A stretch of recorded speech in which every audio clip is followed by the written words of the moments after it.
2024년 1월 4일 목요일 돈다방 미쓰리 시작하겠습니다. 제가 작년에 연말에 여러분들께 이런 이야기를 해드렸어요. 여러분 왠지 미쓰리 생각에는요. 2024년 연초의 모습이 2016년 연초의 모습과 비슷하게 나타날 것 같다. 자, 그러면 2016년 모습은 어땠느냐? 다시 한번 제가 정리를 해드리면 2008년도 금융위기를 일으킨 미국은 엄청나게 유동성을 공급하면서 경기를 회복시킵니다. 그때 연준이 돈을 풀면서 뭐라고 얘기했냐면 2014년부터 이 유동성을 회수하겠다. 즉 금리를 인상할 거라고 계획을 세웠어요. 그런데 아쉽게도 2011년 그때 유럽발 금융위기가 발생하면서 2014년 미국이 금리를 인상하겠다라는 계획이 틀어집니다. 그리고 그렇게 2015년을 맞이해요. 2015년 8월 달에 어떤 일이 생기냐면 중국의 경제 성장률 7%가 안 될 거라는 전망이 나오고 위안화 가치가 급락하면서 중국 증시가 한번 휘청했어요. 그랬을 때 미국이 4개월 뒤인 12월 달에 2014년에 하지 못했던 금리 인상을 단행합니다. 25bp 금리 인상을 해요. 그리고는 2016년 4번의 금리 인상을 하겠다라고 선전포고를 합니다.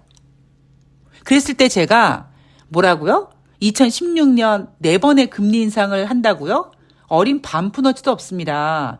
겨우 한 번 인상하면 잘할 거려? 라고 제가 얘기를 했죠. 그리고 결과적으로 미쓰리의 예상이 맞았습니다. 그때 상황이 어땠느냐?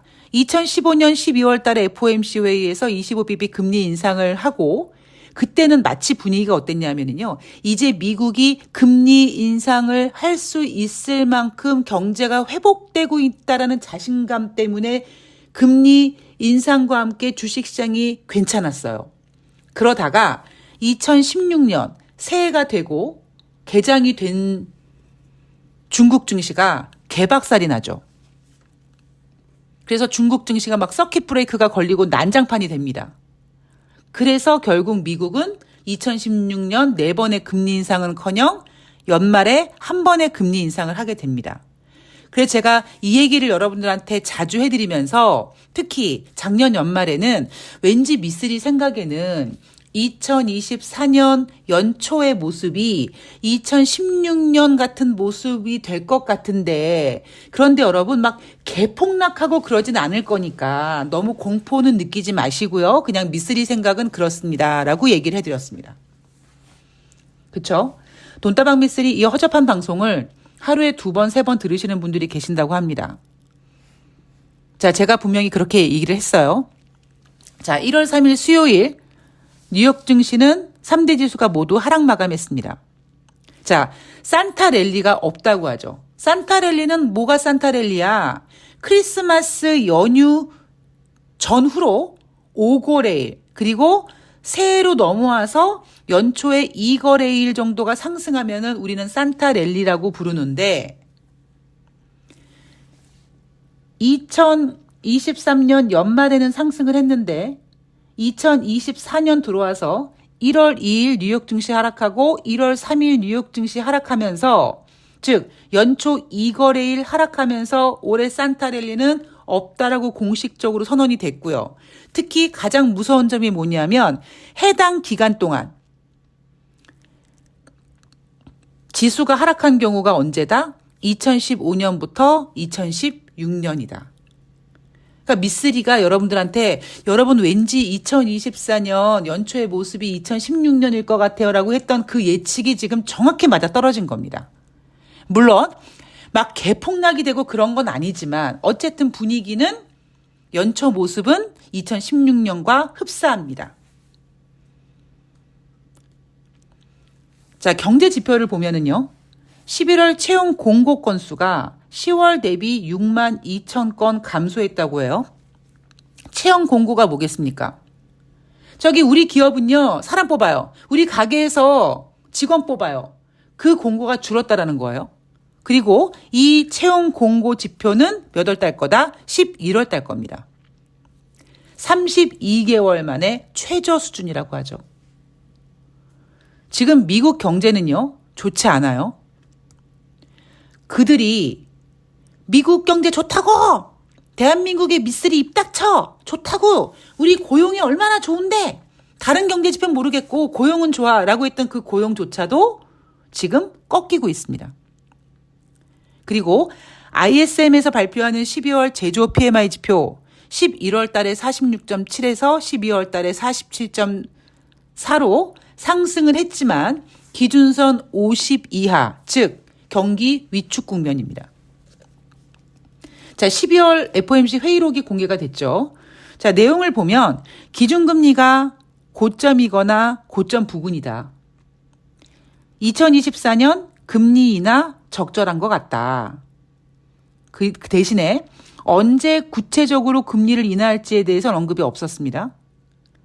그런데 더 재미있는 사실은 향후 경제 상황이 추가 금리 인상을 적절하게 만드는 방식으로 전개될 가능성을 배제하지 않는다. 즉, 지금 미국의 기준금리가 고점이거나 고점 부근이긴 한데 만약에 인플레이션이 다시 올라가면 지금 고점이 아니게끔 추가 금리 인상을 할 수도 있어.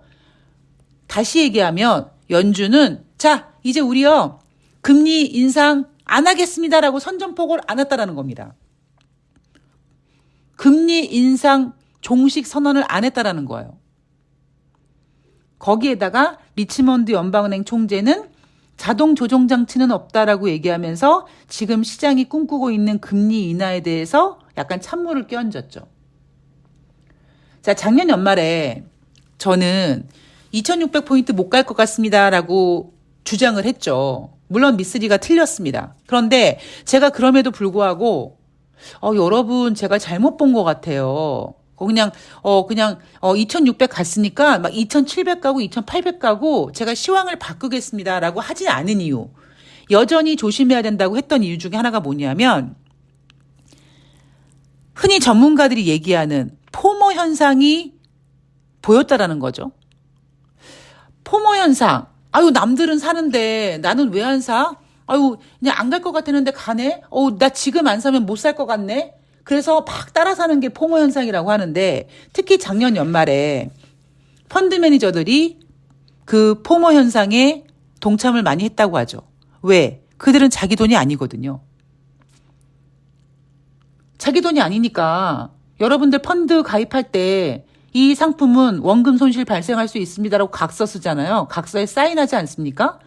그러니까 펀드 매니저들이 열심히 최선을 다했지만 죄송합니다. 손해봤습니다. 이러고 퉁치고 끝나잖아요. 그런데 직접 투자하시는 분들은 본인 돈이니까 포모 현상에 참가하면 안 된다라는 것이 제 생각이었습니다. 그리고 또 하나, 제가 올해 연초 모습을 2016년 연초라고 막 그림을 그리면서 차이점이 뭐였냐면요. 2015년에는요. 엄청나게 풀린 유동성을 이제 경기 회복에 대한 자신감을 갖고 인상을 하기 시작하면서 추가적으로 더 인상을 할 수 있을 만큼 미국 경기 회복에 대한 자신감이었었습니다. 그런데 너무 오만했죠. 막 4번의 금리 인상 할 거 하는 바람에 중국 증시가 박살나고 어디 4번의 금리 인상을 해? 이렇게 겨우 한 번 금리 인상을 할 수밖에 없던 상황이었고 지금은 어떤 상황입니까? 지금은 미국의 기준금리가 고점 혹은 고점 부근에 있을 만큼 금리가 많이 높은 상태예요. 2015년 연말과 2016년 연초의 이슈는요. 금리 인상 이슈였고 그 금리 인상 이슈의 전제는 뭐냐면 미국 경기 회복에 관련된 금리 인상. 미국이 금리 인상을 할 만큼 그렇게 경기 회복에 자신감이 있었다라는 것이 이슈였어요. 그런데 너무 연준이 가파르게 질러버리는 바람에 시장이 놀랬던 거고요. 그럼 지금은 뭐겠습니까? 지금은 이슈가 금리 인하예요. 2016년도는 금리 인상이었고 지금은 금리 인하입니다. 그러면 아니 주식시장은 금리 인하가 좋은데 왜 지금 2016년 연초에 이렇게 증시가 빠져? 지금 연준이 금리를 인하했으면 좋겠다, 인하할 것 같아, 인하해야 되라고 하는 전제가 뭡니까?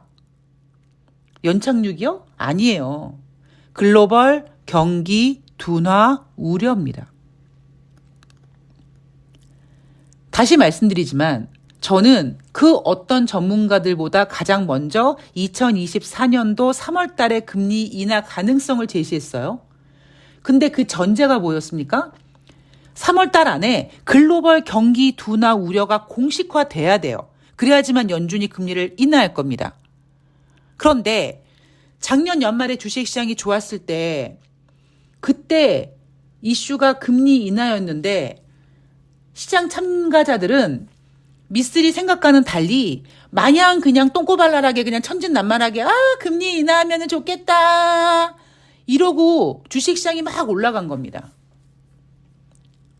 금리 인하를 할 수밖에 없게끔 어떤 전제 조건이 있어야 되는데 그 생각을 하지 않고 만약 금리 인하 기대 그리고 그 마냥 금리 인하 기대가 어디서 나왔습니까? 점도표를 봤더니 75bp 떨어져 있는 상태다. 그러면 연준이 2024년도에 갑자기 75bp 금리 인하를 단번에 하진 않을 거고 완만하게 하기 위해서 25bp씩 한 3번 정도 할 건데 그러면 3번 정도를 나눠서 할 거면 첫 번째 금리 인하는 좀 앞당겨져야 되고 그러다 보니까 3월달 첫 금리 인하 가능성이 커진 거죠. 그리고 2024년도 금리 인하를 할까 안 할까 막 금리 인하 했으면 좋겠는데 하다가 점도표를 보더니 점점 뭐 올해 2024년 연말에 한다, 3분기 한다, 여름에 한다, 이제 하다가 이제 3월 달에 금리 인하 할 건데, 많게는 6번, 7번 한다, 이런 막 엄청난 해피엔딩으로 끝낼 것 같은 전망을 막 내놓으면서 주식시장이 미친 듯이 올라갔잖아요. 그래서 제가 뭐라고 했습니까? 지금 주식시장이요, 좀 정신 나간 것 같아요. 투자자들 눈빛이 돌았어요. 마치 제가 2008년도 금융위기 직전에 투자자들 눈빛에서 보이는 광기를 느낀다. 제가 그런 얘기 하지 않습니까? 왜? 냉정하게 상황을 봐야 되거든요. 포모 현상 같은 거는 생길 수 있어요. 그러니까 저도 2600포인트 안 갈 거다. 사실 원래는 가면 안 되는 거였는데 투자자들이 쓸데없이 막 금리 인하를 확대시키고 횟수를 확대시키고 시기를 땡기고 이러면서 떡줄 사람은 생각하지도 않은데 김칫국부터 마시고 있다라는 거죠. 그러다 보니까 지금 연초에 대한민국 주식시장 지금 현재 2600포인트 반납했잖아요. 그리고 떨어지는 속도가 상당히 무섭습니다. 각도가 무서워요. 각도가.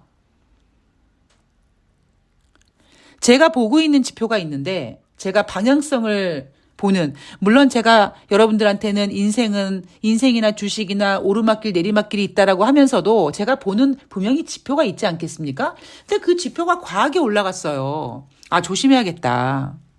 지금은 유동성 장세가 아니기 때문에 고금리, 미쓰리가 3월 달에 금리를 인하할 거라고 예상하는 이유 중에 하나가 지금 미국의 고금리, 5%가 넘는 고금리를 과연 2024년 3분기 혹은 여름까지 미국 국민들이 그걸 버틸 수 있겠느냐. 아까 당장 채용 공고가 32개월 만에 최저 수준까지 떨어졌다고 하는데 모든 경제 지표가 지금 경기 위축 국면인데 고용도 안 좋은데 이거를 올해 6월 달까지 이 고금리를 유지할 수 있다? 불가능하다고 본 겁니다, 저는. 자, 그리고 작년 연말의 이슈는 단순한 금리 인하 기대감이었어요. 그런데 제가 아까 얘기했죠? 미쓰리가 3월 달에 금리 인하를 예상하는 이유와 전제 조건은 뭐다?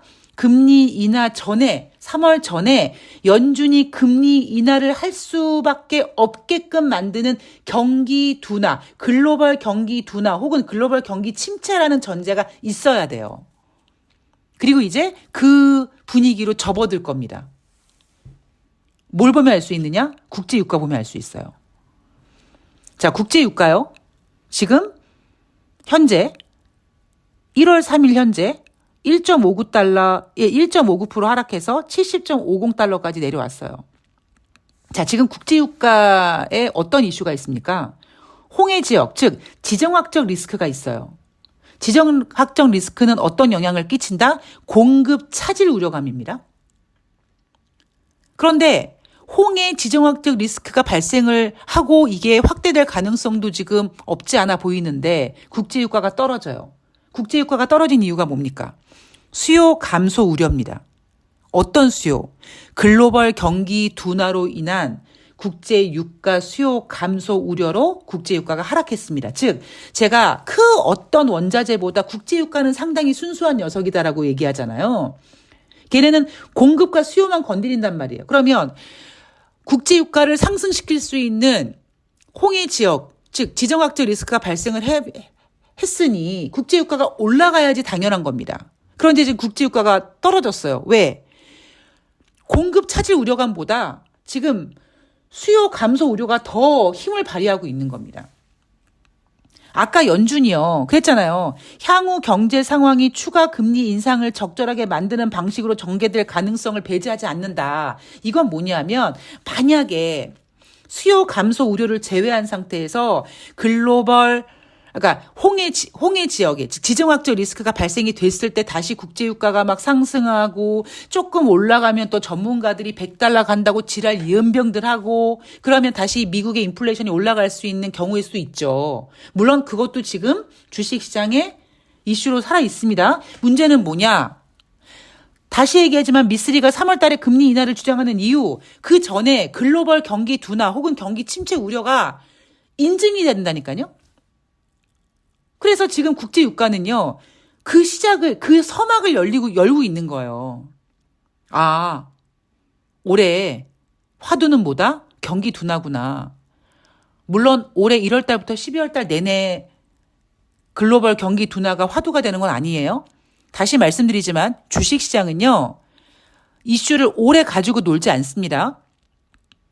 제가 지난번에 우크라이나와 러시아가 전쟁 시작하고 뉴욕 증시에서 맨날 우크라이나와 러시아 전쟁이 어떻게 되고 저렇게 되고 했을 때 제가 그때 2월 달 전쟁이 아마 시작이 됐을 거예요. 그래서 제가 3월 달에 뭐라고 했습니까? 아마 4월 달 되면 뉴욕 증시 마감 현황에서 우크라이나와 러시아 전쟁 이야기 안 나올 거라고. 왜? 주식시장은 재미없어 하거든요. 그러니까 올해부터 2024년 1월부터 12월 달까지 내내 경기 둔화 우려가 아니고요. 작년 연말에 그냥 마냥 똥꼬발랄하게 금리 인하인데 이거라면 이제 2024년 1월 달 최소한 3월 달 안까지는 글로벌 경기 둔화 우려가 화두가 될 겁니다. 이제 조만간이 아니죠. 이제는 뭡니까? 4분기 기업 실적 발표한단 말이에요. 기업 실적을 발표하면 대부분 4분기는 어닝 쇼크 기간이거든요. 그럼 그걸 뭘로 커버하느냐? 새해가 됐으니까 올해는 경기 회복이 될 거야. 이런 건데 올해는 그것도 쉽지 않아 보입니다. 다시 얘기해서 제가 연말에 2600포인트 못 간다고 했는데 2600 가면서 봐 이게 내가 뭘 놓치고 있는 걸까? 라고 했는데 제가 놓친 게 없었습니다. 그러니까 제가 정확하게 보고 있는 거예요. 제가 잘 보고 있습니다. 자, 뉴욕 증시 전문가는요. 시장이 원하는 만큼 연준이 빠르게 돌아서지 않으려고 예상한다. 즉 연준이 그렇게 쉽게 금리 인하하지 않을 거야. 자, 올 상반기에 여러 차례 금리 인하 될 만큼 지표가 빠르게 악화되지는 않을 것이라고 얘기했습니다. 개소리죠. 왜? 이미 경제 지표는 악화되고 있어요. 보세요, 이제. ADP 민간 고용지표 발표될 거고요. 이번 주 금요일 날 노동부에서 발표되는 고용지표 발표됩니다. 이전처럼 막 30만 명 나올까요? 그렇게 안 나올 거예요. 자, 3월달 금리 인하 가능성 작년 연말에는 90% 그리고 1월 2일 날은 80%, 1월 3일 날은 70%까지 다운됩니다. 이제 드디어 투자자들이 정신을 차리고 있는 거예요. 정신 좀 잡기 시작했습니다. 아, 내가 연말에 너무 흥분했구나. 내가 너무 과했구나. 떡 줄 사람은 생각하지 않는데 내가 김치국부터 벌컥벌컥 마시고 있었네? 이거죠. 그런데 지금 예상으로는 미국은 3월 달에 금리를 인하하게 될 거고요. 그 전제 조건은 3월 달 안에 글로벌 경기 둔화 우려, 경기 침체 우려 혹은 어떤 이슈가 분명히 생길 거라고 생각합니다. 저는 이제 앞으로 늘 그래왔지만 제가 약간 똥꼬집이거든요. 웬간하면 제가 시황을 바꾸지 않습니다.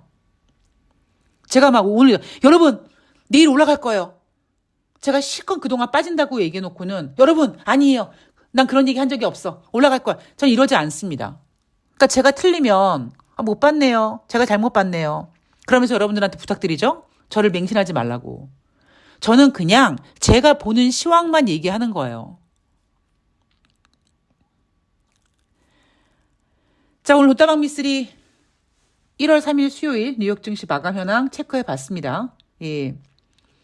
연초 분위기 별로 안 좋아요. 마치 언제 갔느냐? 2016년과 흡사합니다. 그런데 여러분, 이슈는 다릅니다.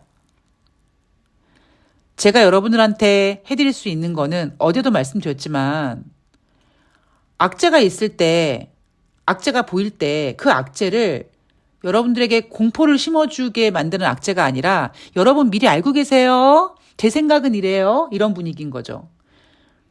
올해 연초 분위기가 2016년 연초가 될 것 같은 느낌이 든다라는 이야기는 제가 작년 연말 해드렸습니다. 자, 여러분 오늘 하루 잘 보내시고요. 저는 이따가 5시에 새날에서 뵙도록 하겠습니다. 고맙습니다.